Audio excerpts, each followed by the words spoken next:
नमस्कार। देखिए, हर बड़े देश के सामने ना कुछ बहुत ही मुश्किल सवाल खड़े होते हैं। तो आज हम भारत के कुछ ऐसे ही बड़े सवालों में उतरने वाले हैं। ये वो सवाल हैं जहां न्याय, ज्ञान और तरक्की के बीच एक बहुत ही नाजुक बैलेंस बनाने की जरूरत पड़ रही है। तो इस सफर की शुरुआत एक बड़े सवाल से करते हैं, है ना? कि कोई भी देश अपनी जड़ों यानी अपने अतीत, आज की जो हकीकत है और आने वाले कल की जो उम्मीदें हैं, उनके बीच तालमेल बिठाता कैसे हैं? यही वो सवाल है जो हमारी आज की पूरी चर्चा का बेस बनेगा। चलिए देखते हैं हम आज किन मुद्दों पर गौर करेंगे। सबसे पहले न्याय के तराजू पर देखेंगे कि एक अपराध और एक गाली में क्या फर्क है। फिर ज्ञान की दुनिया में कॉपीराइट और एआई की नई जंग को समझेंगे।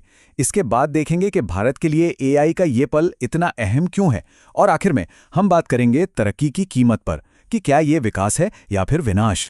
तो हमारा पहला पड़ाव है न्याय। यहाँ सवाल ये उठ रहा है कि क्या किसी की नस्ल या क्षेत्र के आधार पर दी गई गाली सिर्फ एक मामूली अपराध है, या फिर इसे एक अलग, ज्यादा गंभीर हेट क्राइम का दर्जा मिलना चाहिए। इस पूरी कानूनी बहस के पीछे ना 24 साल के एक छात्र अंजेल चकमा की एक बहुत ही दर्दनाक कहानी है। एक हमले के बाद उनकी ये बात सच में दिल दहला देती है, और हमले के कुछ वक्त बाद हुई उनकी मौत ने इस मांग को और भी तेज कर दिया कि उत्तर पूर्व के लोगों के खिलाफ जो भेदभाव होता है, उसे रोकने के लिए एक सख्त कानून की जरूरत है। तो यहाँ पे ना दो अलग अलग पक्ष सामने आते हैं। एक तरफ तो ये मांग है कि भाई नस्लीय गाली गलौज को एक अलग हेट क्राइम का दर्जा दो, इसके लिए सख्त कानून बनाओ। लेकिन दूसरी तरफ अदालत की अपनी एक चिंता है। उनका कहना है कि देखो, अपराध तो अपराध होता है, पीड़ित चाहे कोई भी हो। अगर हम पीड़ितों को इस तरह कैटेगरी में बांटने लगेंगे तो इससे समाज में बंटवारा और बढ़ सकता है।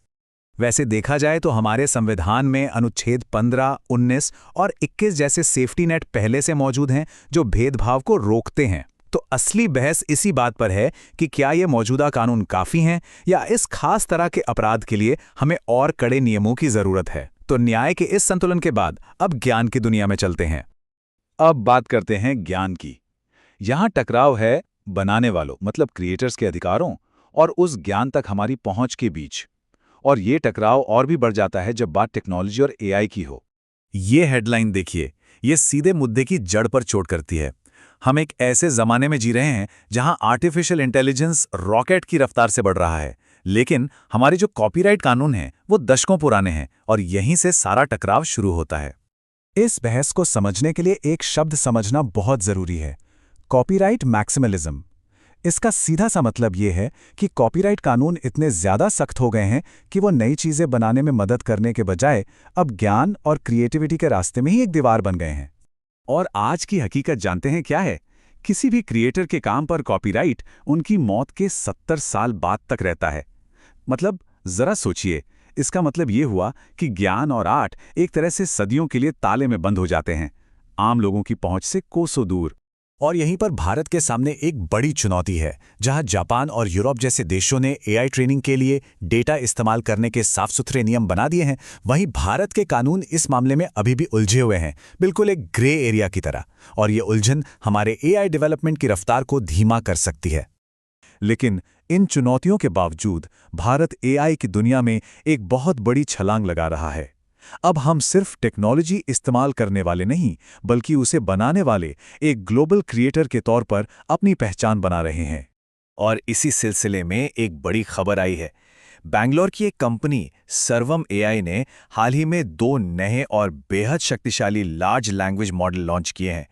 ये इस फील्ड में गेम चेंजर साबित हो सकते हैं। जरा इन मॉडलों का स्केल तो समझिए।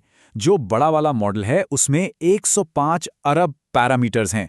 आसान भाषा में कहें तो ये वो छोटे छोटे नॉब या सेटिंग्स हैं जो एआई को सीखने और सोचने में मदद करते हैं। और 105 अरब, ये एक बहुत बहुत बड़ी संख्या है।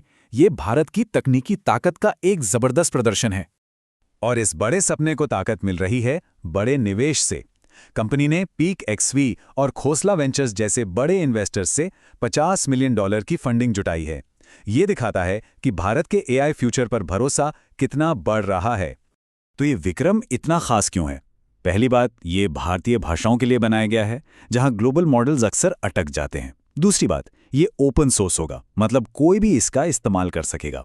और तीसरा, इसे सरकारी सपोर्ट भी मिला है और ये ग्लोबल लेवल पर मुकाबला करने का दावा करता है। और अब हम आते हैं अपनी आखिरी और शायद सबसे मुश्किल बहस पर। ये प्रगति के दो चेहरों के बारे में है, विकास और विनाश। और इसका सबसे बड़ा उदाहरण है ग्रेट निकोबार द्वीप का विशाल प्रोजेक्ट। ग्रेट निकोबार द्वीप प्रोजेक्ट को देखिए, ये बिल्कुल एक सिक्के के दो पहलू जैसा है। एक तरफ विकास का एक बहुत बड़ा वादा है, एक विशाल बंदरगाह, एक एयरपोर्ट, एक पूरा शहर, एक पावर प्लांट। लेकिन दूसरी तरफ इसकी एक बहुत भारी कीमत है, करीब 9 लाख पेड़ों की कटाई, अनोखे जीव जंतुओं का विनाश और समुद्री जीवन के लिए एक बड़ा खतरा। और बात सिर्फ पर्यावरण की नहीं है, एक मानवीय कीमत भी है। इस इलाके में शोम्पेन और निकोबारी जैसी आदिवासी जनजातियां रहती हैं। उनके अधिकारों का क्या होगा? ऐसे आरोप भी लगे हैं कि उनकी जमीन लेने के लिए उन पर दबाव डाला गया। ये विकास की कहानी का एक और मुश्किल पहलू है। और इतिहास हमें चेतावनी देता है। 20वीं सदी में बनाना द्वीप के साथ भी कुछ ऐसा ही हुआ था। सिर्फ आर्थिक फायदे के लिए की गई माइनिंग ने पूरे द्वीप को बर्बाद कर दिया और वहां के लोगों को अपना घर-बार छोड़कर कहीं और जाना पड़ा।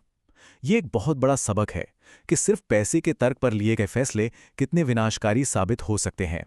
तो इन सभी अलग अलग बहसों को अगर हम एक साथ देखें तो हम घूम फिरकर एक बुनियादी सवाल पर वापस आ जाते हैं कि जब न्याय, ज्ञान, एम्बिशन और प्रगति के बीच बैलेंस बनाने की बात आती है, तो एक देश को तराजू के किस पलड़े को थोड़ा ज्यादा भारी करना चाहिए? ये वो सवाल है जिसका जवाब शायद हम सभी को मिलकर ढूंढना है।